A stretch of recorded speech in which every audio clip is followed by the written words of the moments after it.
कञ्चनपुर जिल्लाको बेलडाँडी गाउँपालिका ward number 3 कमरी निवासी हरकिशन राणाको गत वैशाख 9 गतेका दिन शिवनगर आर्यघाट नजिक हातखुट्टा बाँधेर निर्मम हत्या भएको झन्डै 1 वर्ष 27 दिन बितिसक्दा समेत पीडितले न्याय पाएको छैन।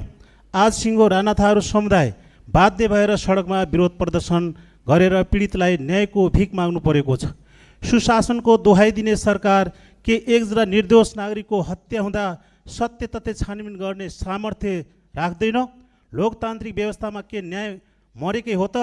सभामुख महोदय, घटनाक्रमसित जोडिएको रु 40 लाख अनुदान रकम र रु 12 लाखको चेक के हो? यसको छानबिन होस्। हरकिशन राणाको हत्या हुनु पूर्व उहाँको घरमा गएर ज्यान मार्ने धम्की दिने ती व्यक्ति को थिए? ती कहाँ छन्? सरकारले छानबिन गर्नु पर्दैन? हत्या घटनाको छानबिन गरोस्। सत्य तथ्य छानबिन गरेर दोषीमाथि